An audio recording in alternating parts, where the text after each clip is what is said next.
Welcome to 39-Minute Conversations. Please wait for your host to begin this meeting.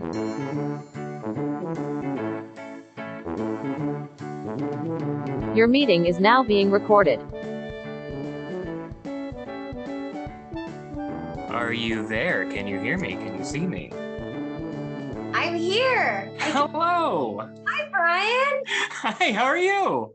Good, how are you? I am wonderful, and I want to talk much more about how we both are.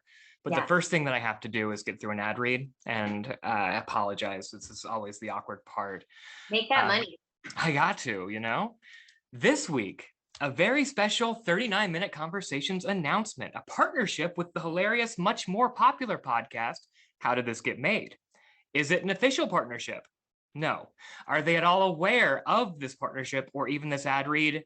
Not in the slightest. For those unfamiliar with How Did This Get Made, it's comedians Paul Scheer, Jason Mantzoukas, and Jundayan Raphael celebrating and mercilessly making fun of terrible movies. And on December 3rd, How Did This Get Made is doing a live show in San Francisco where they will be covering a movie that your host, Brian T. Arnold, happens to be in. That's right.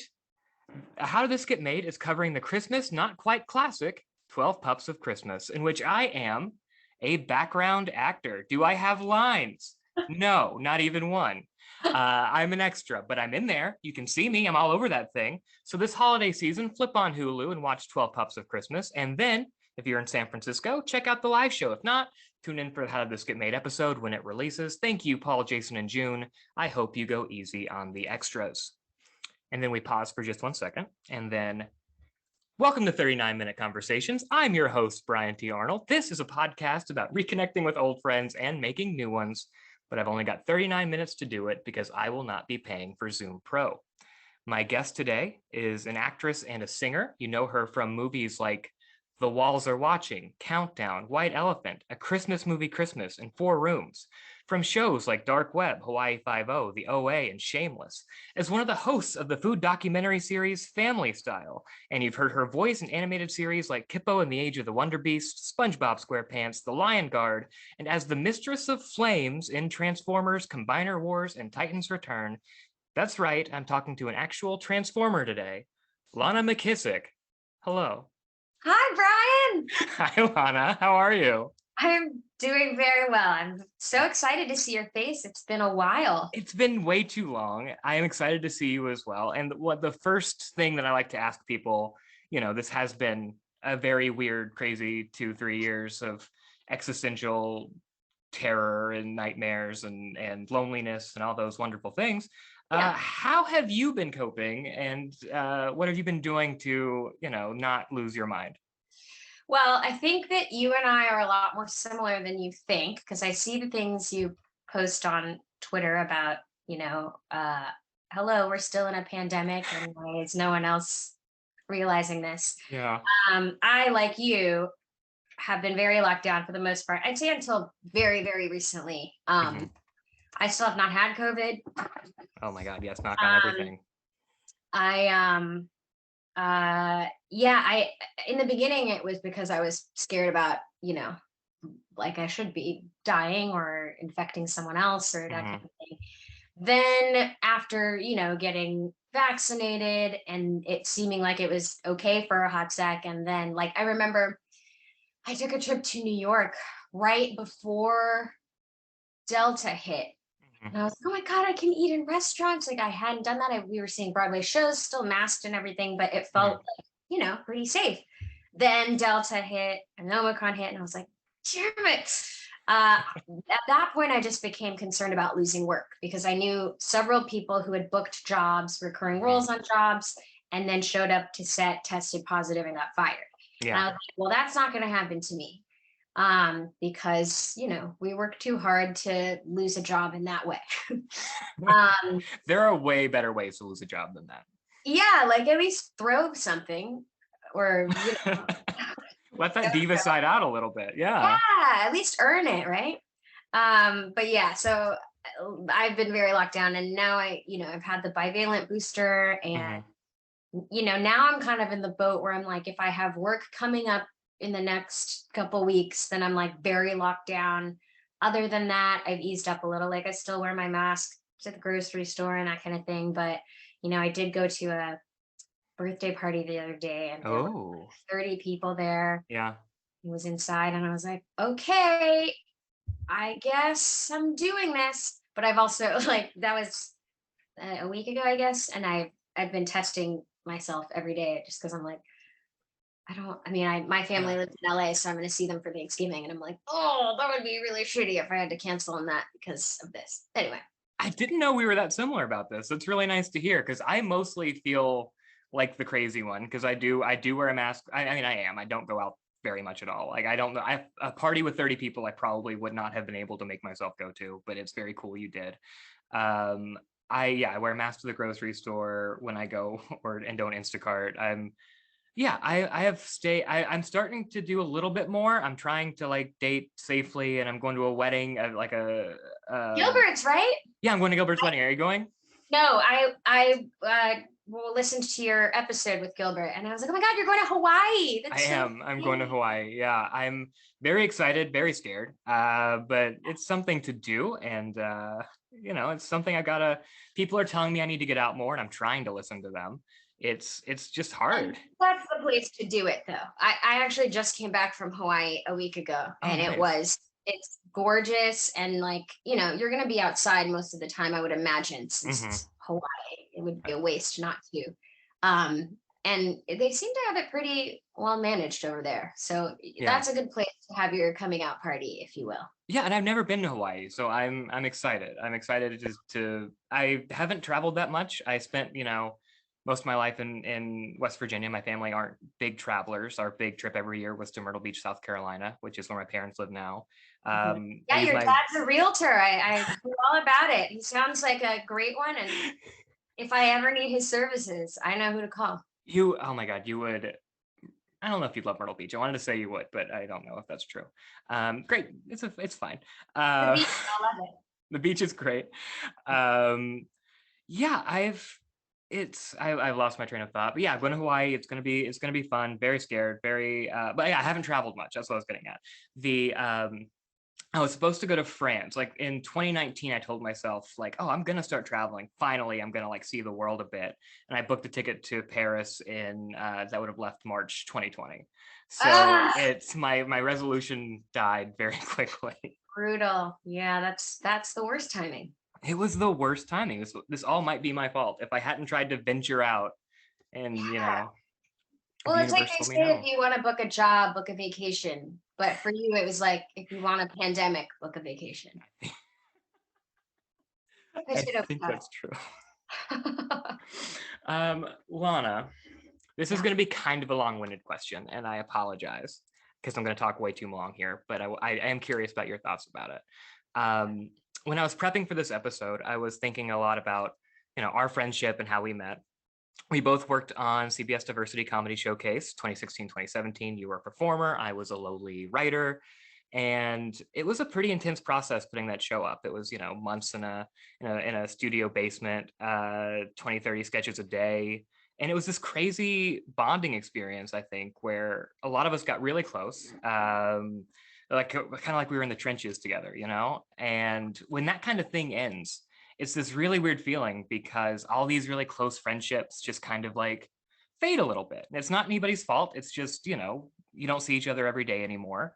And, they say that LA, specifically this industry, is a tough place to make friends. But, it feels more like it's a tough place to like keep friendships going.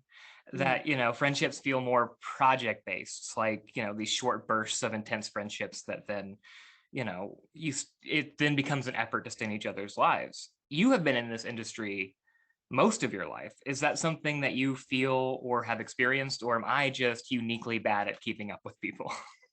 No, 100% that's been the case for me too. Because I was born and raised here, I just don't know any differently, I think. But yeah, anytime I've worked on anything, whether it be like a live show or like, a film or DD project or anything, it's like you do get really close to the people you're working with most of the time, unless it's a terrible project where we hate each other. But I feel like that's actually pretty rare. And yeah, it's like the summer camp thing where you get so excited and you spend all that time together, and then you don't see each other again for who knows how long. And it's always hard. It's hard for me. Like, I feel like I'm a pretty sensitive person, and I'm not quick to be like, yeah, let's hang out, and then like ghost people. Like, that's not my style.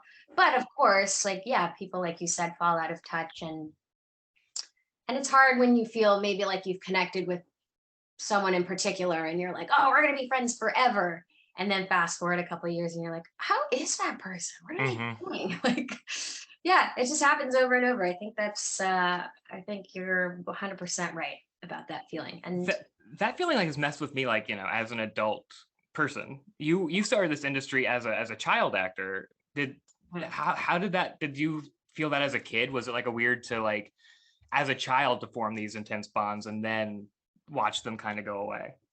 yeah, I guess it depended on the project, because as a child, a lot of the time I was actually with like my mom or with like a studio teacher.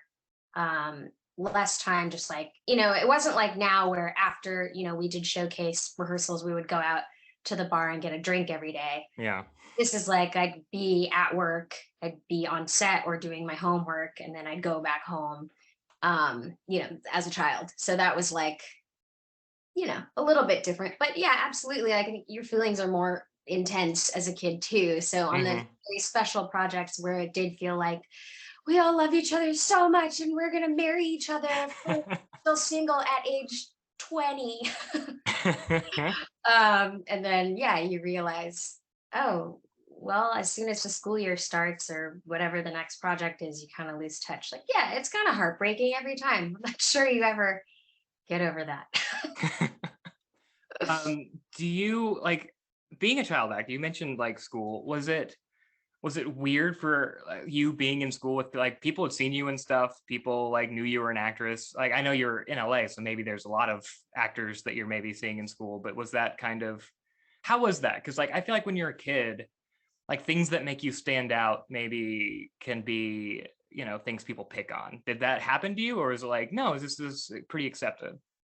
Yeah, I did not experience much in the way of bullying, I would say, at all, luckily. I think it's a lot more common here to at least dip your toe in the industry. I think most people I grew up with, maybe not most, a lot of people I grew up with at least like did commercials or did theater or something as a kid, and then most people kind of found something else. And then, some of us just stuck with it and can't let it go. But yeah, I think most people were just like, oh, okay, you're doing stuff. Also, I wasn't in like a lot of commercially successful things. So I wasn't like, my nephew goes to school with a kid who is in like this huge blockbuster this year. And I'm very interested to see like how that plays out. I'm like, are people nice to him, or are they like, ew, you think you're better than us? Yeah. But for me, it was like, my biggest credit as a kid was this movie Four Rooms, which That way, yeah. I forget that Zoom's mirrored. And it was like a movie that got some more like cult acclaim later, but at the time, like, it bombed, and also no one my age was allowed to see it. I was 10 when it came out. So Yeah.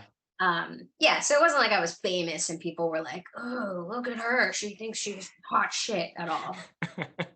You had other reasons that you thought you were hot shit. Like, that was not it. Yeah. No, it's because I could recite all of the presidents in under a minute. Can you still do that? I can. I kind of have it in 39 minutes. Okay, that's fair. If this was a longer formatted podcast, I would have to ask. I'm very tempted already. No joke, when I was in college, I used to get drunk and tell people that was my party trick, and no one was impressed. Everybody was like, why are you doing this? This is stupid. And I was like, but I can. Anyway. I think it's cool. I know you were hanging out with the wrong people in college. I love that. I couldn't name all the presidents if you gave me an hour, probably. So that's very cool. You brought up Four Rooms. Oh, sorry. No, go ahead. No, I was like, I don't know if it's cool, but it's real. Cool is in the eye of the beholder, you know? I've always said that. What? You've always said that? I've always said that as I forget how to drink out of a water bottle. It happens. You got excited to talk again and you were still drinking. We all do it. For people who haven't seen Four Rooms, I saw it as a teenager, I think, and then I watched it again recently after I booked you.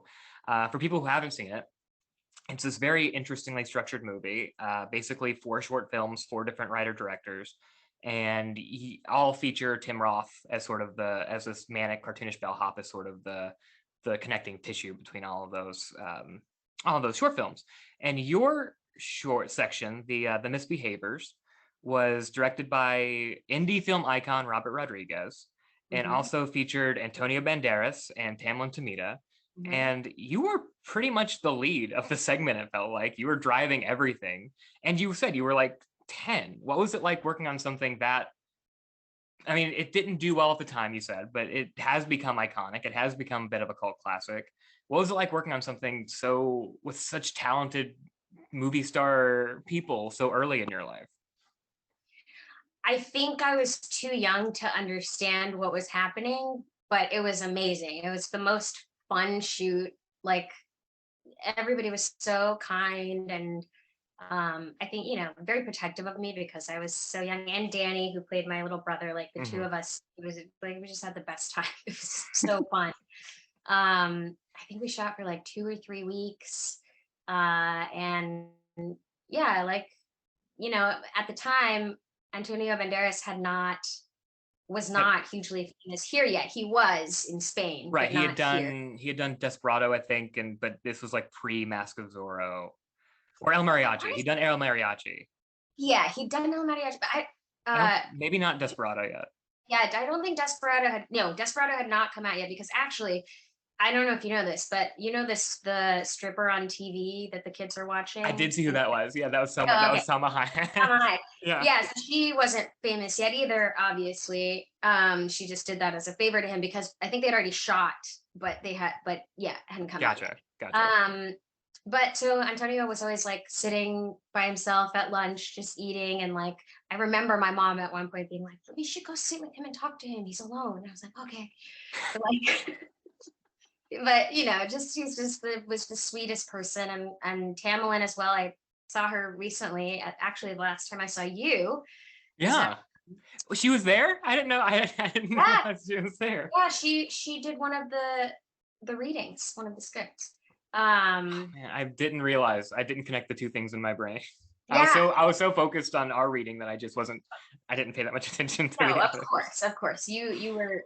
I'm an egomaniac, and if it's not my thing, I'm not watching it. Totally agreed. Yeah, and since it wasn't my thing, it was your thing, I wasn't even paying attention. That's fair. You didn't have to. You did a great job with like completely half-assing it. I don't even know if I was there. I can't remember. No, your script was awesome.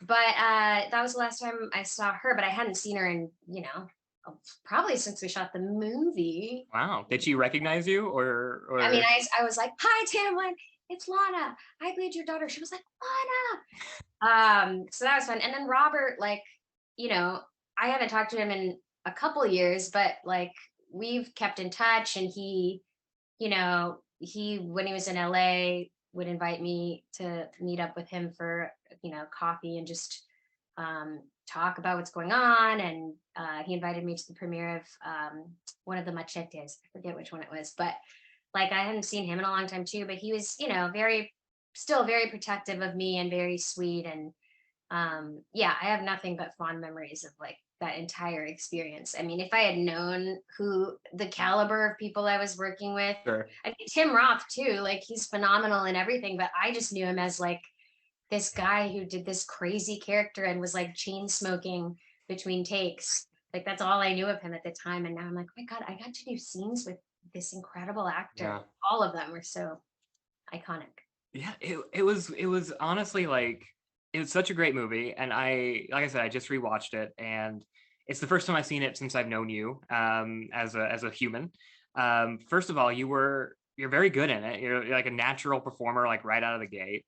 And the second thing is, it is really weird to watch your friend as a child Yeah. acting in something. How is it weird for you to look back on like things you did as a kid, or do you look at those like I look at like home movies and bad school pictures, or can you appreciate them? I mean, I don't think I've seen anything I did as a child recently, unless it's like I have like a snippet of Four Rooms on my reel. So Mm-hmm. just the cursing out portion is ridiculous. But yeah, I don't know. I mean, I have actually been going through a bunch of VHS tapes from Oh. my parents' old storage unit lately. I'm Mm-hmm. trying to like convert them, and that's not like professional stuff. That's all like school plays and like summer theater, and that stuff definitely I'm like, oh, these these children, I guess, I'm sure you can relate, but like every time I did one of those shows, we were like, this is so good. We're so good. Like this is Mm-hmm. the best show that's been done here ever. And then you watch it later and you're like, oh bless. Like it's cute little kids. But that's what it's supposed to be at the time. So I think I can watch it without cringing too much, but there are definitely things I definitely threw away and did not convert a couple of things that are highly embarrassing. And I'm like, thank God, you know, Well, Instagram wasn't around back then. I've got a clip of one of those if you just want to hold Gotta on. go. In addition to being an actress, you're also a very talented singer, which of course I knew, but I didn't know until I was doing research for this episode that you had a pop singing career in Japan when you were a teenager.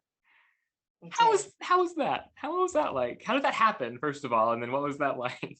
How it happened, so I'm half Japanese. My mom Mm-hmm. is from Japan, and when I was a kid, I used to do a lot of activities with the Japanese American community in LA. So I would sing the national anthem all the time for Japanese Chamber of Commerce events and a lot of things. And there were a bunch of like karaoke competitions as well that my mom like always put me in. And so I think I had performed at something, and my mom sent a tape. She saw in a Japanese American magazine that this manager in Japan was looking for American talent. And so she sent a tape of me singing to that manager. I didn't know any of this at the time. Okay. And then one day she's like, you have a meeting with this manager from Japan. I was like, okay.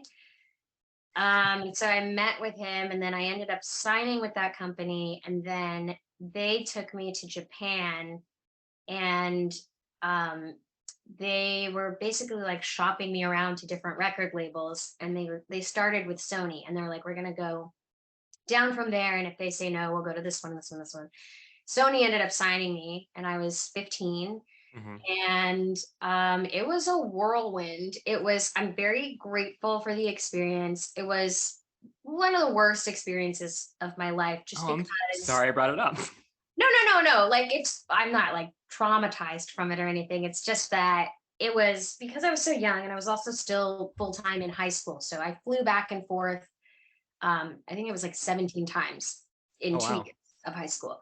Um, and so I would leave like on a Friday, I'd leave like a little bit early from school, and I would go and I'd be there and I'd record, and then I'd come back like on Tuesday morning and go straight to school. And like I remember one of my teachers telling me after class, like, yeah, you fell asleep. But I told the other students not to wake you up because I knew you needed it. And I was like, oh my God, so kind, but also like, what's happening? Like that's normally they'd be like, get up, like you're going to pay attention. But they were like, you looked like you are about to die. But it was a struggle just in terms of being that young and being alone. Like the laws are different there. So my parents were with me to sign the contract. Then they never had to come with me again Hmm. um, after that. So I think my mom maybe came with me a couple other times, but other than that, I was by myself in a country whose language I didn't speak fluently. Like I spoke a little bit, but not really. Like I would memorize all of my Japanese lyrics just Mhm. rote. And so, it was tough. I had like struggled with like some eating disorder stuff and Mhm. just like loneliness and just like not knowing what was happening. And it was also not really my dream. Like I just kind of was like a go with the flow kid. Like, I'm like, okay, I'm auditioning for things. And I loved being on set. I loved acting. And the singing Mhm. was more something I loved to do privately, but I didn't really necessarily love the performance aspect of it, which maybe is weird. But Mm. so yeah, it was tough, but I'm glad I did it. It made me stronger. It's a cool thing that is in my past, that it was so long ago that honestly it doesn't feel like it was even my life. Like it feels like Yeah. I can't even remember like most of it.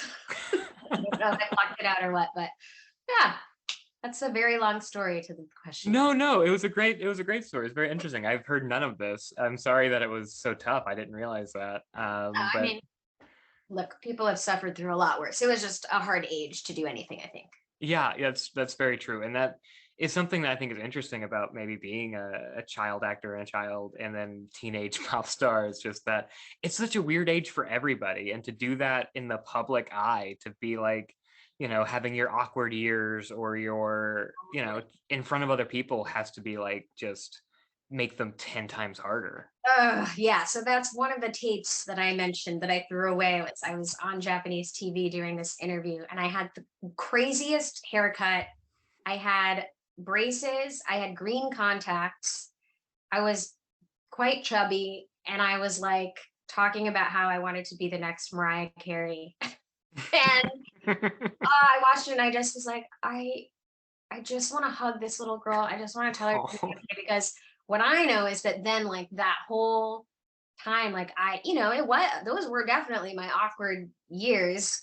I mean, physically, I think I'm still in my awkward years in every other respect, but like I just like I felt so out of touch with my body and who I was. And I would constantly be told like, you have to lose weight, you have to lose weight. Mm, Then they would take me to these like very expensive meals and like, feed me course after course and then be like, but you really have to lose weight. And I was like, so confused and sad and like lonely. yeah. And I started taking these diet pills, Oh my God. and I would lose like a lot of weight like drastically. And my costume designer, like every time she would be like sewing stuff, she'd be like, wow, you look great, like this is Mm. wonderful. Like she didn't know, she wasn't trying to like encourage anything, No, sure. but like looking back, I'm like, god, all of it was so problematic. Like I never achieved the level of success of like the Britney Spearses or all these people whose lives I feel like now we're looking at and going, man, it's so hard for them. But Hmm. even at the level I was at, like I feel their pain. Like it's Yeah. tough. And that's without that kind of fame added to it. It's just, Well, yeah. I'm glad you got out of that as you know, yeah, you're such a bubbly, happy, fun person who I love being around. And this, all this stuff sounds hard, and you managed to overcome it, stay grounded. Like, what did you like? There is a stereotype, I guess, of child actors, child performers, of troubled later in life. Did you have any of those moments of like, I'm gonna go crazy, or it's probably an unfair stereotype, but yeah, did you have those moments of that, or what do you credit with keeping you grounded as a human? I mean, not really. Like I never went and, started doing coke or anything like that. I think probably my parents were very strict. Hmm. Like I wouldn't have been allowed to continue doing any of it if I didn't keep my grades up. That was number one. My dad was very like, I know you love to do this and I want you to do it, but if your grades suffer, like you stop that day. And I'm like, okay. So that's a good motivator, because I think it's hard to be like partying and going down the wrong path if you also still have to be up for your AP class at 6 or whatever. Yeah. So that, and then also, I don't know, I'm kind of a rule follower by nature. Like there is a rebellious streak in me that like I'm a little bit of an adrenaline junkie, but I still like I don't like to be in trouble, and I don't like to like not complete things I say I'm going to complete. So I don't know. I think it's a combination of that, just guilt, massive guilt, and feeling like I have to show up. If I say I'm going to be somewhere, I'm going to do it no matter what. So I Yeah. can't get too crazy. Guilt is powerful. I was raised Catholic. Guilt keeps you in line. It's what you it's what you need. We only have 10 minutes left. This has gone by so fast. I have like so many questions that we're not going to get to. But Do you have more let's ad try. reads? What about your sponsors? Oh, don't worry. I'm going to get through one more. Oh, okay. Don't you worry about it. I don't want you to lose money. Thank you. You worked in a lot of cartoons and video games and narrative podcasts. You're a Transformer. You're Moaning Myrtle in Harry Potter Magic Awakened. From the outside, talking to actors that I know, voice acting feels almost more competitive and harder to break into in some ways than on camera. How did you find you were good at that, and how did you get into it? It's so much harder than on camera.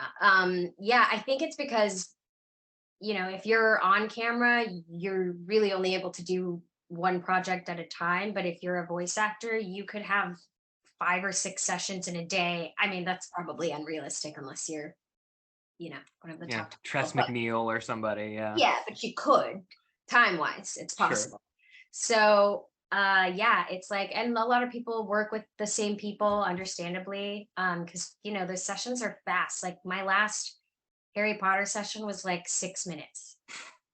Serious. The last 2, I think, were like under 10 minutes. And you're just like, okay, it feels like a trick because I just did this cool thing and I'm done and I just parked, but okay.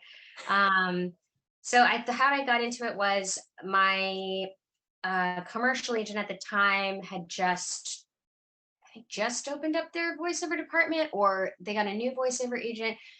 But I sent, just some auditions in, and they were like, yeah, we'll rep you. And I was like, okay, thank you. It was like 5 or 6 years before I booked a single job. Jeez. Yeah, and that's not uncommon. And you would think at a certain point, like, just give up. But I'm very glad I didn't. But I don't know. It's just a lot of luck and a lot of perseverance, I guess, because those auditions, I mean, still, I have like tons and tons of them every day. And like, even if I feel like I'm working a good amount, it's like compared to how much I'm auditioning, not a great ratio, but I'm, considered like I'm working. So it's, that's just how it is. It's very hard to break into. And I think you get better, you learn what works for you. I've learned recently to stop like doing things that I'm just not right for, auditioning for things I'm not right for, because I'm like blowing my voice out doing these monster voices. And I'm like, nobody's going to cast me as a monster. Like just because I maybe could kind of do it on this one audition, like could I sustainably do it for 4 hours? No. I think that's probably a good rule for you. Yeah. I want to get back to some of your on camera work. Your career. I watched a couple of your movies for this. I wanted to get a kind of bookend for you. I watched 4 Rooms. I watched a Christmas movie, Christmas. I wanted to get kind of both ends of your life to this point, and also your genres, because you do bounce a lot between comedy, which is how I know you, these light, fun Christmas and comedies, and you also do a lot of darker horror thriller type things. What is your favorite genre to play in between those two? Oh man, I don't know. I really truly love both. At heart, I am Eve Bell from A Christmas Movie, Christmas. I'm like hopeless optimist. I always think everything's gonna work out all right, even when it did feel like a role design for you. Like it was like, I was very happy, like, oh my God, this is just Lana. This is great. Yeah, it felt like me. Actually, usually I get cast in the other role, the Lacey role, like the sarcastic side, like best friend character or sister character. So yeah, it was fun to get to play this because it was so close to who I am.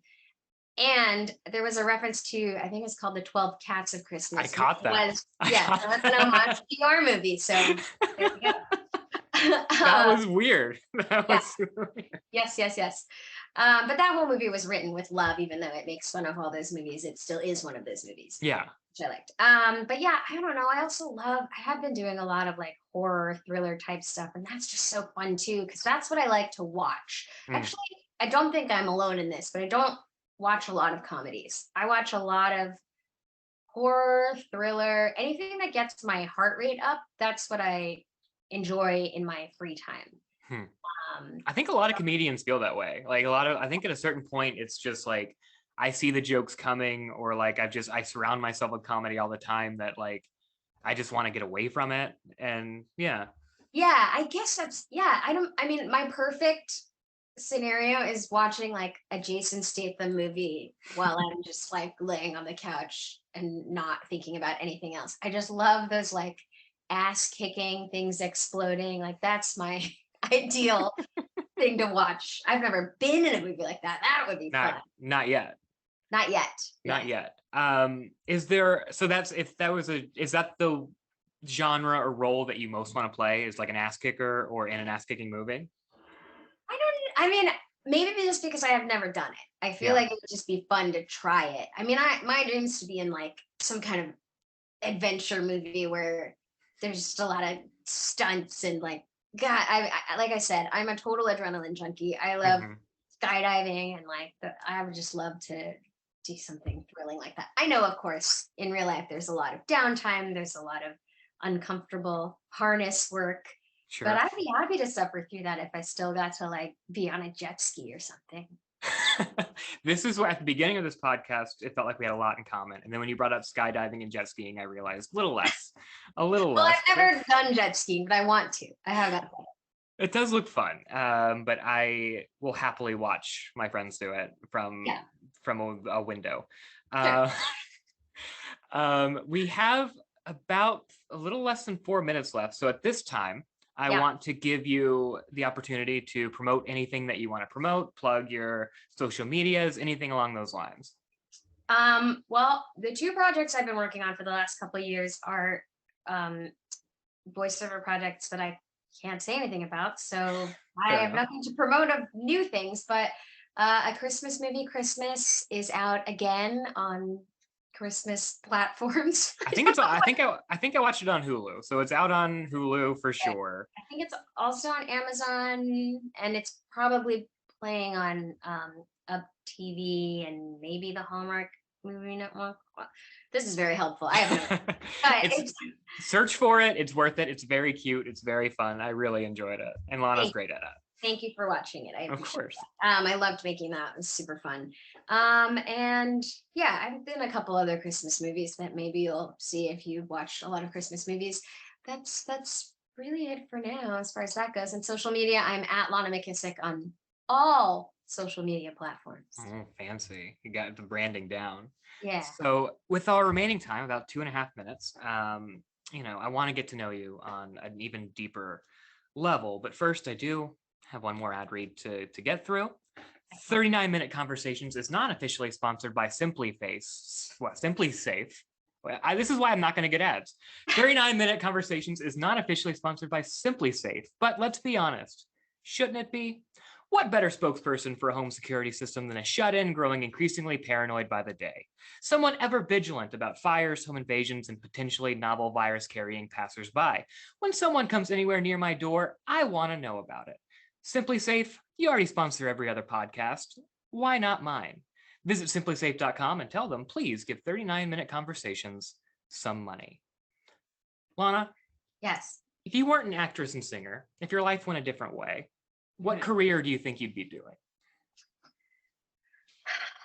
I think I'd be